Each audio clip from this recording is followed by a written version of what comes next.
أعوذ بالله من الشيطان الرجيم.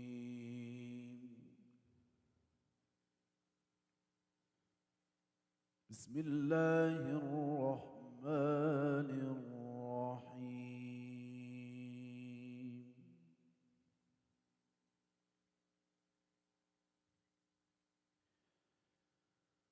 يا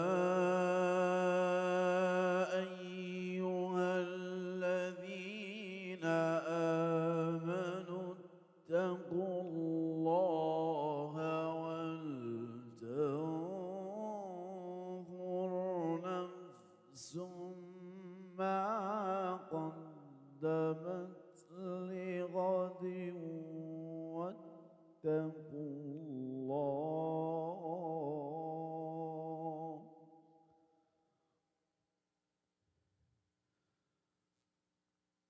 واتقوا الله إن الله خبير بما تعملون.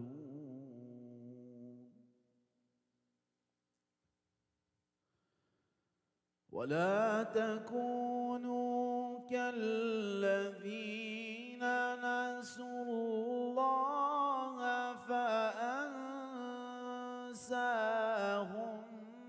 أنفسهم أولئك هم الفاسقون.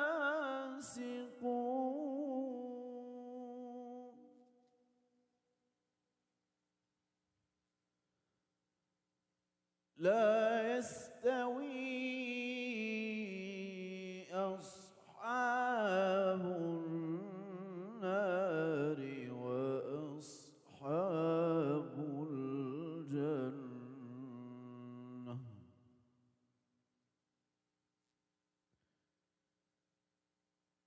أصحاب الجنة هم الفائزون.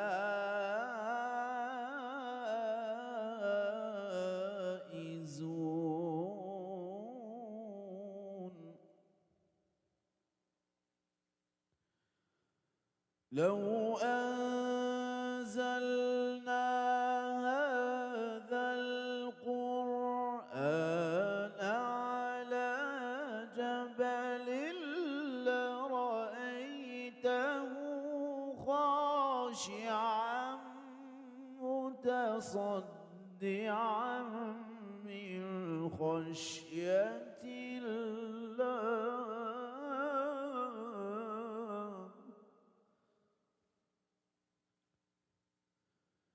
وتلك الأمثال نضربها للناس لعلهم يتفكرون.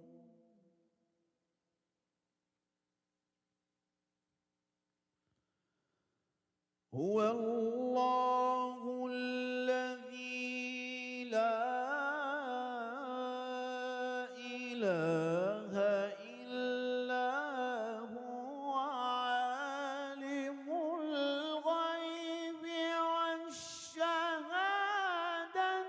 هو الرحمن الرحيم.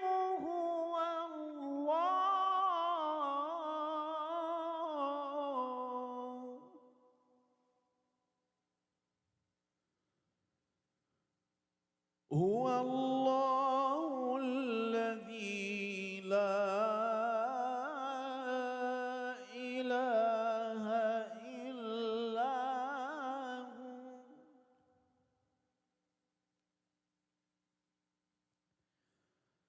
هو الله الذي لا إله إلا هو الملك القدوس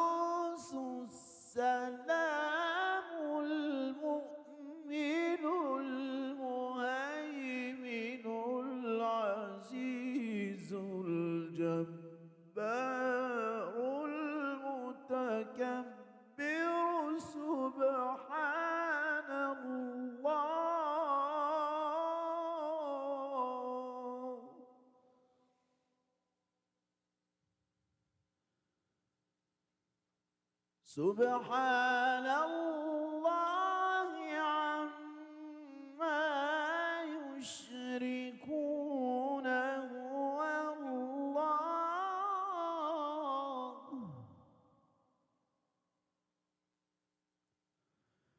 هو الله الخالق البارئ المصور، له الأسماء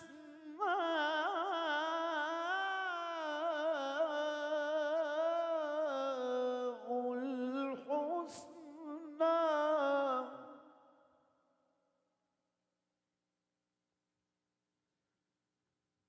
هو الله الخالق البارئ المصور، له الأسماء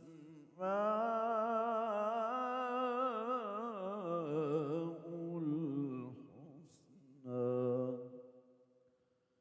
يسبح له ما في السماوات والأرض، وهو العزيز الحكيم.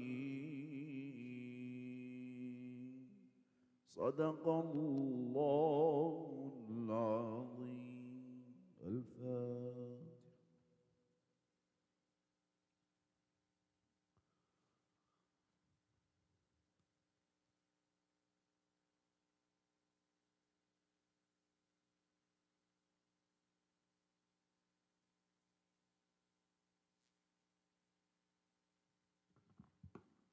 السلام عليكم ورحمة الله وبركاته. الله أكبر، الله أكبر، الله أكبر، الله أكبر. أشهد أن لا إله إلا الله، أشهد أن لا إله إلا الله، أشهد أن محمدًا رسول الله، أشهد أن محمدًا رسول الله. حي على الصلاة، حي على الصلاة.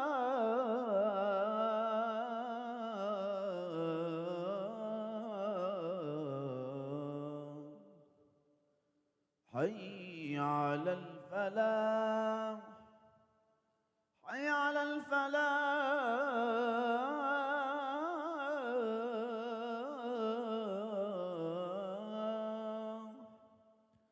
الله أكبر،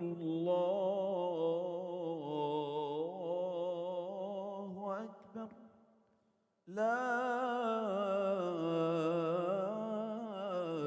إله إلا الله.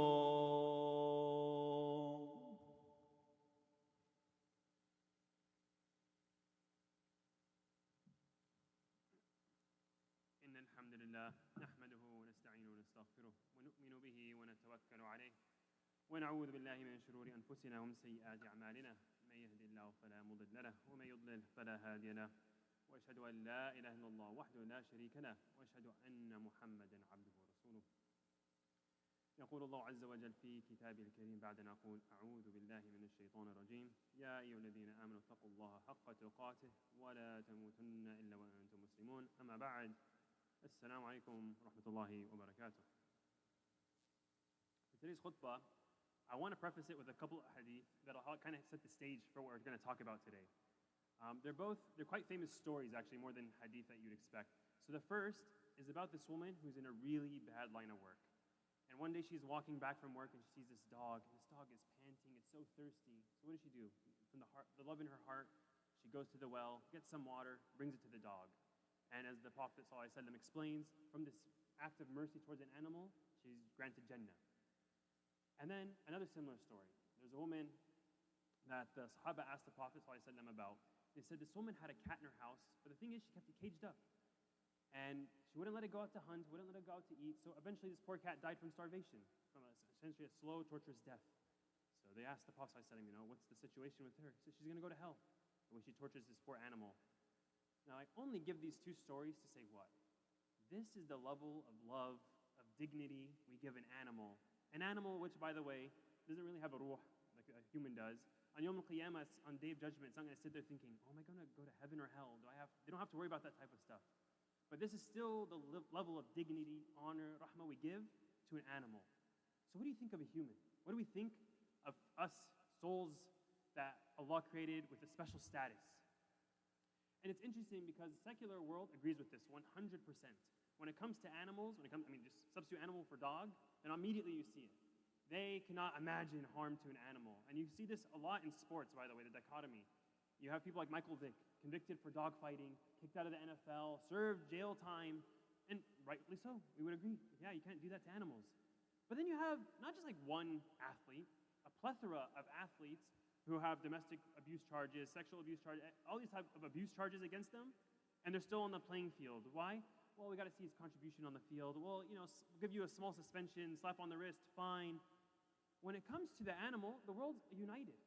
But when it comes to humans, for some reason, we had a situational, we flipped where the honor and dignity should be, and where our hearts should be crying for. I mean, there was a famous situation, if you guys remember this old movie called I Am Legend. In it, this is in a post-apocalyptic movie. The world is being destroyed by these zombies that are killing human beings. But the one controversial scene, the one that made people leave the theater, is he choked out a dog. He had to choke out his dog because it got sick. And it was turning into a zombie. And that caused people to leave the theater. Not the death of humanity, not the death of the family. No, that is what broke them. This is the thinking for them. But you know what? There is one common denominator. Yes, they value these animals so much, like we kind of value and honor them. But then for humans, it seems to be there's a disconnect. But no, there's one type of human everyone agrees with. Everyone with any dignity left. You know what? That's children. Children is the one thing that the whole world can rally behind and get behind. And that's why I want to talk about the physical, in the first khutbah at least, the physical death of children. I want to reflect just a little bit on it. No, that's not the entirety of the khutbah, inshallah. And this is actually why this topic of children is why Gaza is hitting on a global stage now. Now, Gaza has been occupied for how long? But all of a sudden, the non-Muslims, the Catholic, the Christian, the secular, the atheist, everyone's behind it. Because what? What about the children? Why won't they let in baby formula into Gaza? Why are they stopping food for these malnourished children? Why won't they let them get medicine? Why? Miss Rachel's coming out of the woodwork to support this thing now, right? I mean, Epstein files are more relevant. Why is it breaking society? Because they're saying, why are we defending people who hurt children? This is it. This is what they cannot grapple with. Despite their loyalties to the Republican Party and whatever else, they will not separate. They're like, look, there's a line. The kids is the line. They cannot get over that. And I mean, this, unfortunately, though, isn't something new. Allah subhanahu wa ta'ala tells us about Fir'aun, for example. What he used to do? He used to kill their boys and leave their women for XYZ things. They're not appropriate to say. And then, so that's people say, ironically, that Israel is their modern-day Nazis. That's the irony. And you say, ironically, they're the modern-day Fir'aun. The same people who persecuted them way back when, in the very beginning of their religion, let alone today. And then we fast forward a little. From Fir'aun, we go to the time of the Prophet ﷺ, and Allah highlights in a couple ayat. وَإِذَا الْمَوْءُودَةُ سُئِلَتْ بِأَيِّ ذَنْبٍ قُتِلَتْ. And this poor baby girl being buried alive. And she comes on Day of Judgment and says what? For what crime was I killed? What sin did I commit that you killed me for it? This rhetorical question. Which is still, again, happening today. People, I mean, it hurts to even talk about it, let alone witness these things. They'll bomb these tents. And because of the amount of sand that gets lifted up, they're literally buried in the sand. These people will be brought out, and they'll be asking these exact same questions. And then you fast forward even a little bit more. Even the Prophet ﷺ had to go through this. And we learned through his life, a type of reflection that I think is worth sharing today. And as many of us may already know, the Prophet ﷺ had many sons. But none of them made it past 2 years old, was the oldest. They all died very, very young. But there was one that was extra hurtful. Now, in Arab society, they had extreme izzah, extreme honor with what? They had sons, and a lot of sons in particular. Not randomly, because when you have warring tribes and factions, if your tribe gets attacked, the women are a liability. They're going to take them for ransom, or if you die, then who's going to take care of them type stuff. They'll take advantage of them. So So they had a reason for, I love boys and men because I love boys because it creates men, and they carry on my legacy, they inherit from me, they take my last name, right? When they get married, they won't lose it. We still have that today, unfortunately, a little bit of that mentality. But what hurt was, the Prophet ﷺ was neighbors with his uncle, Abu Lahab. There's a whole surah condemning him. But interestingly, when the Prophet Muhammad ﷺ, when he was born, the Prophet, Abu Lahab was so happy, he freed one of his slaves. Like he was beyond, over the moon, over the birth of his nephew. So you fast forward. So imagine this is the relationship the Prophet ﷺ had with his uncle from a young age. But then you fast forward to having prophethood. You fast forward to having this kid and it passing away. And what some of the narrations say? You start saying, Batara Muhammad, Batara Muhammad. Oh, Muhammad's been cut off. Muhammad's been cut off. In what way? They mean like his lineage. He has no boys, so no one's going to inherit from him. This message will die with him, essentially. Yeah, he keeps preaching about Tawheed and this, that. For them, they can't fathom. After the father, if there's no men to take it on, it's over. We don't have to worry about this guy anymore after this. So there's narration, Abu Lahab said it, Abu Jahl even said it. So must have really, really hurt the Prophet. But what's Allah subhanahu wa ta'ala, what's his response to that? The loss of a child, a tragedy. You think about it, you tear up if you have kids. Because you think about someone else's kid, tragic enough. Your own, let alone yourself. So what happens? He sends Surah Al-Kawthar, very short surah in the Quran, to change the mentality of all Muslims, the Prophet ﷺ, and then for Muslims in general, looking forward. Because what is it? Inna a'tainaka al-Kawthar. No doubt we, so Allah is making it a personal gift.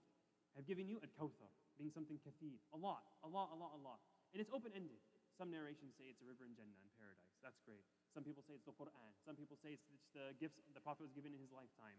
All kathra, kathir, all these come from the same root letters. In other words, he was given a lot. So what's one thing we learn? When we go through these losses and tragedy, it's not for the Muslim mind to linger on these things. We cry about them. We can be sorrowful. But we don't go into depression about them to the best of our ability. We're supposed to, Allah is telling us, look on the bright side, in other words. Look at all the good. Yeah, there's one loss and it was a tragedy. But here's the more and the more and the more. So this is how the Muslim thinks. They look big picture. If you look just from the dunya, it is depressing. There's no doubt about it. When you start looking the big akhirah focus, the whole world, that's when the heart can be reconciled just a bit. It helps to calm us. But then if you continue the entire surah, it's very profound how it comes together. Allah says, I gave you all this stuff. And then what? فَصَلِّ لِرَبِّكَ. So the next thing you think like, oh, great, I got all this. So Allah says, you would think He's going to say, be grateful. But He doesn't actually say, be grateful. What does He say instead? Come closer to me through what? لِرَبِّكَ فَصَلِّ. So pray to Him. Come to your Rabb, praying. It's like, oh, I thought I should be saying Alhamdulillah or something. Like, no, the prayer is that form of gratitude. I thought I just lost something. That's when you should come closer to God. فَصَلِّ لِرَبِّكَ وَانْهَرْ. Now, I just lost something. Again, I'm thinking I just lost something big. And Allah says, no, I need you now to go sacrifice an animal. Go sacrifice. And I want you to really put yourself in the time of the Prophet. So I said to them, before refrigerators, you sacrifice an animal. What are you going to do with that meat? You can't eat it all. You have to give it out. So you're giving. So the mentality went from, I just lost something to, actually you should be giving and giving and giving. Come closer to your Rabb and give. So you're really changing how you thought one situation was, but how you should be perceiving it. I mean, I have a story to share. I was in a conference call with a CEO of a humanitarian organization. And he's giving a quarterly update, and he shows a building in one of his slides. He says, so this building here, we wanted to rent it out from the people who owned it for an orphanage in Gaza. And so the building's intact. They had the personnel ready. They had the money ready. They had everything ready, but they ended up canceling the program. They never went through with it. Why not? It's not like there aren't orphans in Gaza. How could you possibly cancel this program? He said, because I want you to imagine, when those kids were first orphaned, was there an orphanage? No. So some families already took in these kids. So when this organization comes in and says, hey, we're going to create an orphanage for you guys, they said, why would we give up these kids? We already took them in. How could we give up these kids after they've been in our house? Yeah, I lost 2 kids already, but I took in 3 more.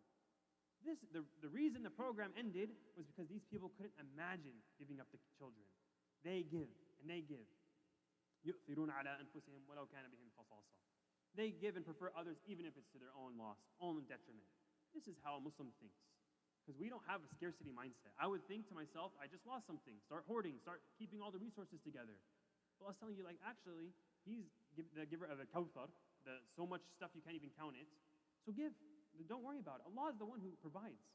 That's how the Muslim starts to change their thinking. But then you know what? A Muslim, we're human. We need closure. When someone does something bad, I need closure. I need them to get their comeuppance, as they say. Like, they need to get it, what they have coming. So what does it say? Allah say, Inna shaniyaka huwa al-abtar. So that same word, abtar, batara Muhammad. So Allah says, no, actually your enemy, he's the one who's cut off. Abu Lahab was so humiliated in his death. He had this disease that went all over his skin. He ended up dying in his house alone, and the stench was so bad, no one would bury him. They had to pay some guy to come take his remains and throw him like in a ditch somewhere. He was cut off from his family. Though, you know what? Some of his kids became Muslim.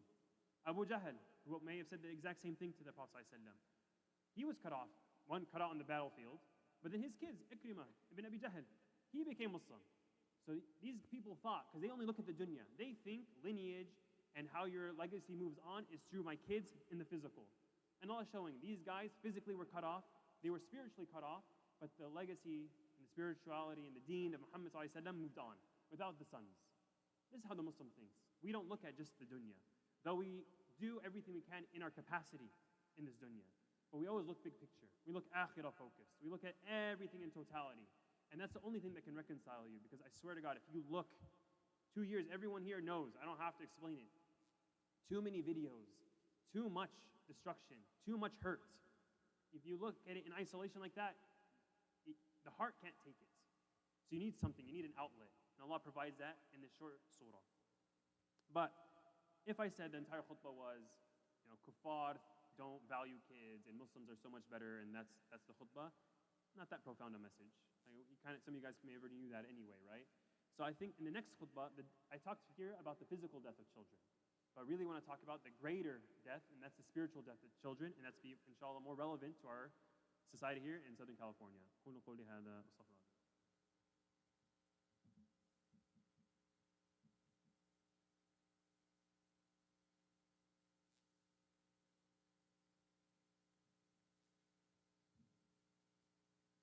Bismillah, alhamdulillah, wassalatu wassalam ala rasulullah. If I could ask before I begin, the obligatory, please move in, please fill in the gaps. There are people already standing.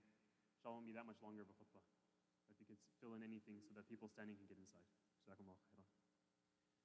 All right, so in the second khutbah, I want to make it just a little bit more practical for us. Like, how can we apply this thinking of, okay, I value children. I would hate to see the death of a child, let alone, other children, let alone my own children. But let's look bigger picture too.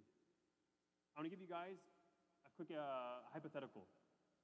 Would you rather, whether you have kids, nieces, grandkids, so why don't you look in the big picture, future kids, would you rather your kid struggles through life? I mean, this guy barely making it by, end to end, paycheck to paycheck type stuff, but for a fact he prays 5 times a day.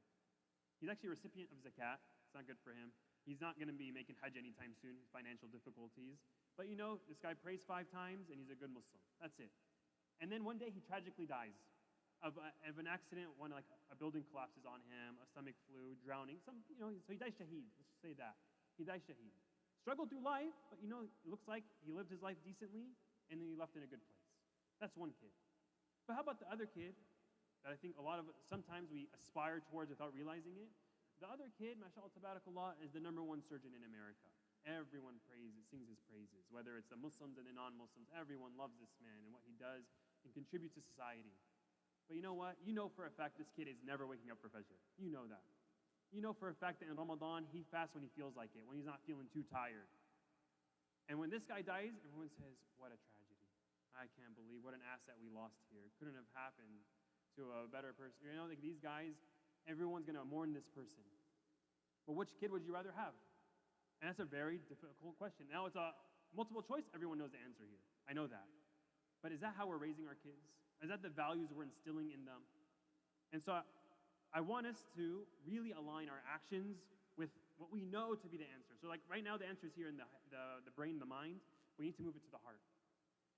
And so one of the main ways you convey this, you push this through to the next generation is what? Through modeling.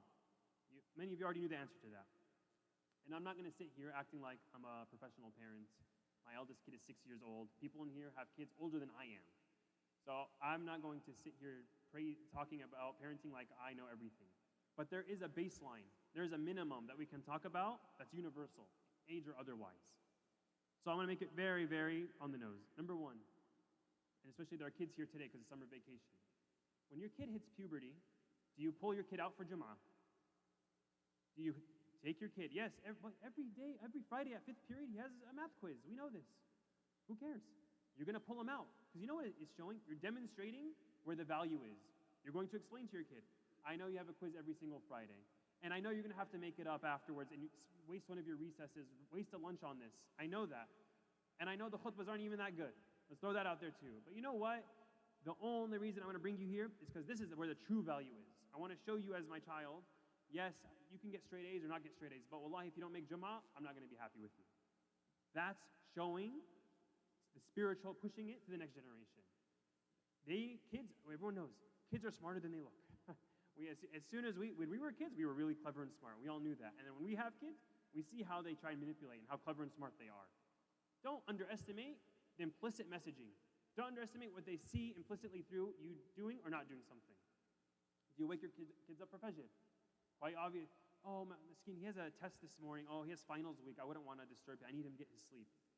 The poor kid, if he dies on the way to finals week, Allah's going to say, did you pray Fajr? Not, did you pass the AP biology exam?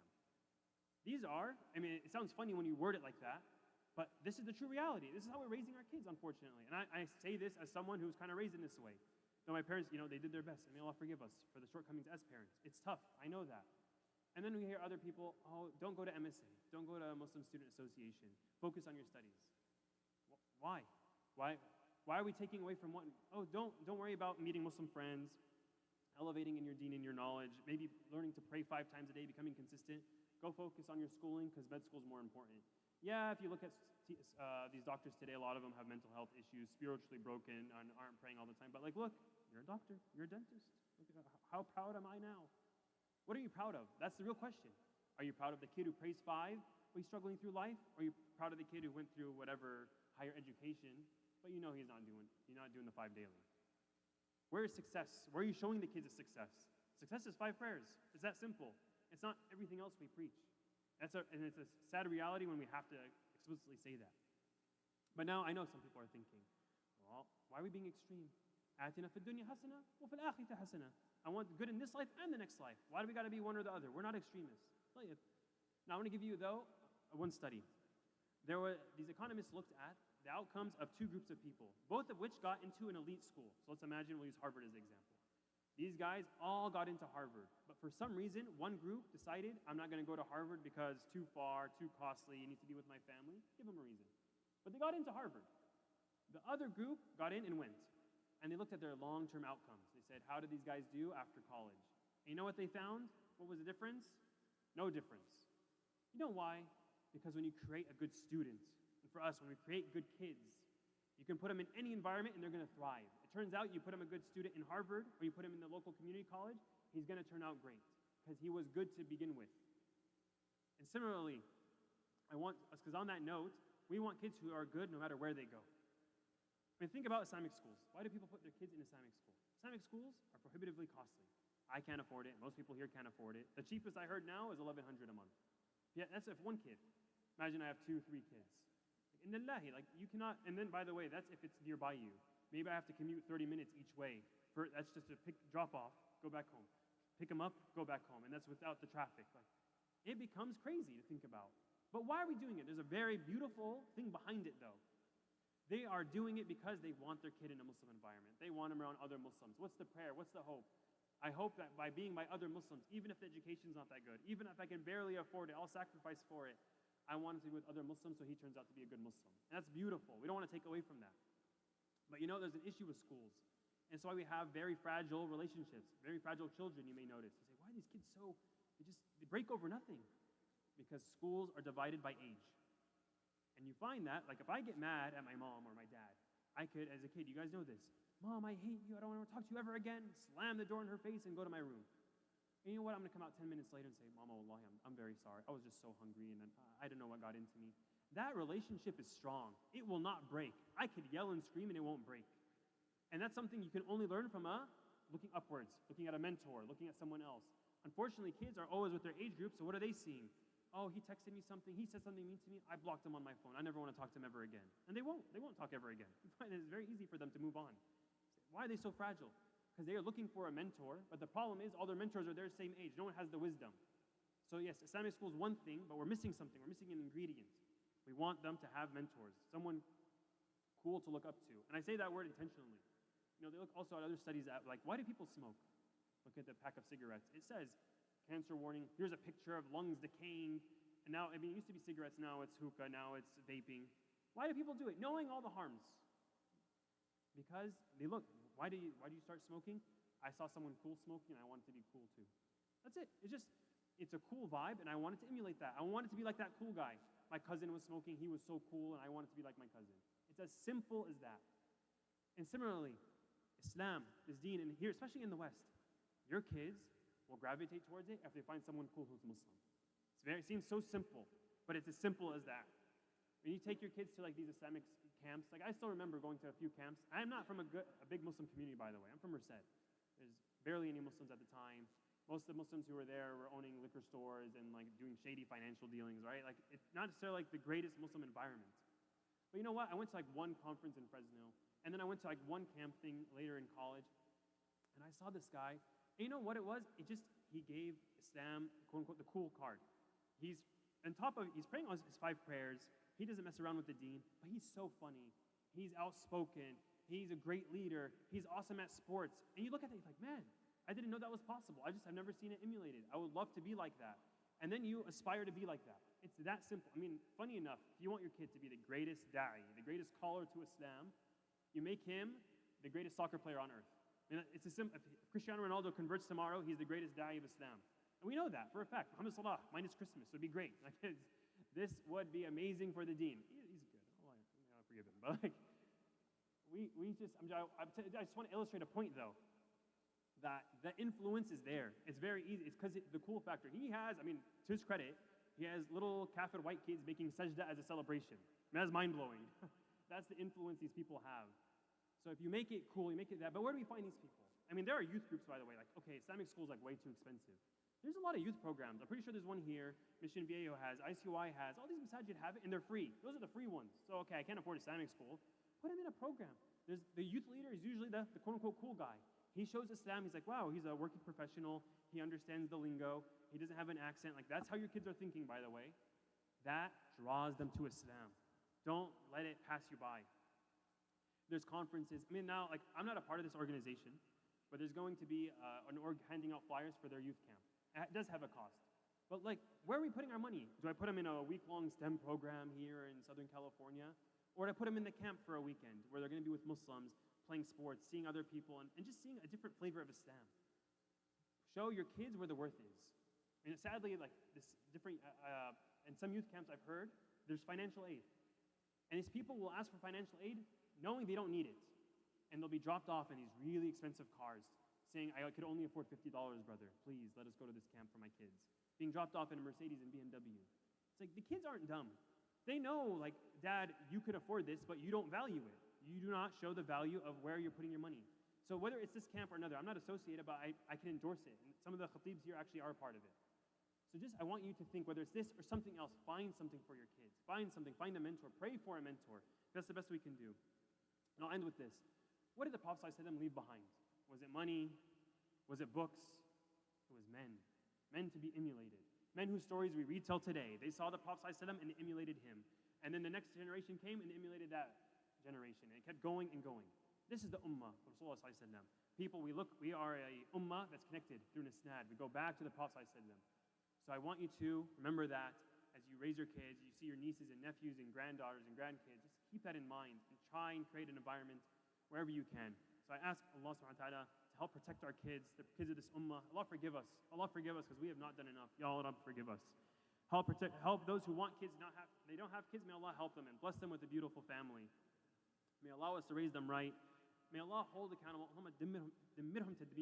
absolutely destroy and get rid of these people who would so corrupted they hurt kids. Ya Rab, get rid of them. Get rid of them in my lifetime. Ya Rab, make our kids successful both this life and the next life. Ya Rab, protect us from the fire. Allow us to enter as a family into paradise. Ya Rab al-Alameen. Ya Rab, make us people of Quran, people who love, reflect on His word, implement it into our lives. May Allah destroy the Zionist nation and all Zionists all around the world. Ya Rab al-Alameen.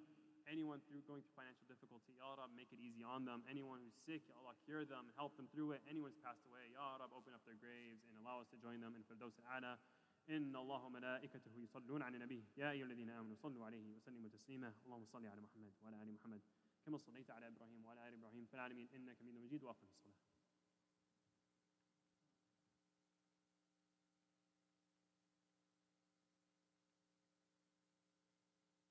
الله أكبر الله أكبر، أشهد أن لا إله إلا الله، أشهد أن محمدا رسول الله.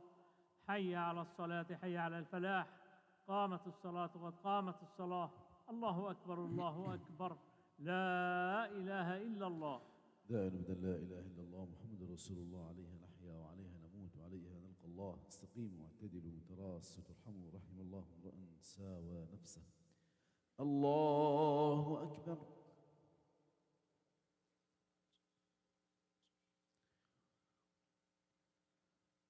الحمد لله رب العالمين الرحمن الرحيم مالك يوم الدين، إياك نعبد وإياك نستعين، اهدنا الصراط المستقيم، صراط الذين أنعمت عليهم غير المغضوب عليهم ولا الضالين.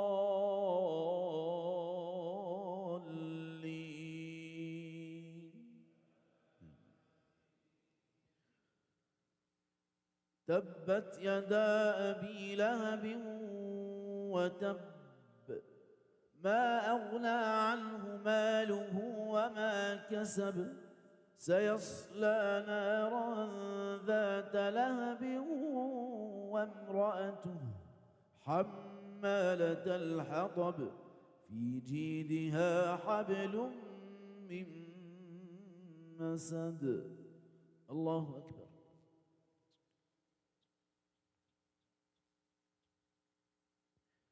سمع الله لمن حمده. الله أكبر.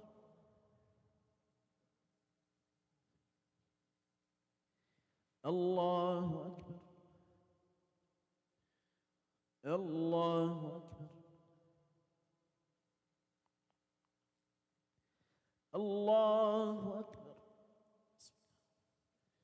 الحمد لله رب العالمين الرحمن الرحيم مالك يوم الدين، إياك نعبد وإياك نستعين، اهدنا الصراط المستقيم، صراط الذين أنعمت عليهم غير المغضوب عليهم ولا الضالين.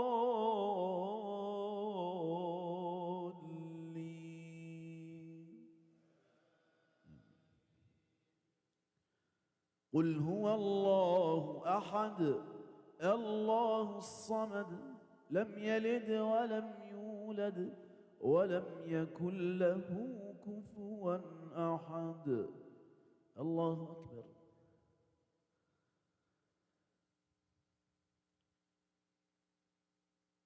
سمع الله لمن حمده. الله أكبر. الله أكبر. الله أكبر.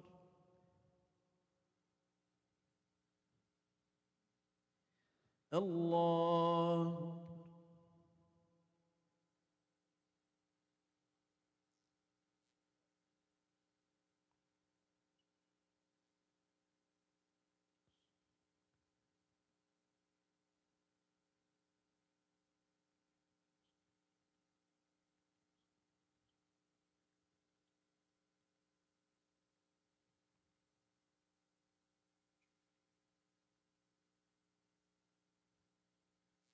السلام عليكم ورحمة الله. السلام عليكم ورحمة الله. استغفر الله. استغفر الله.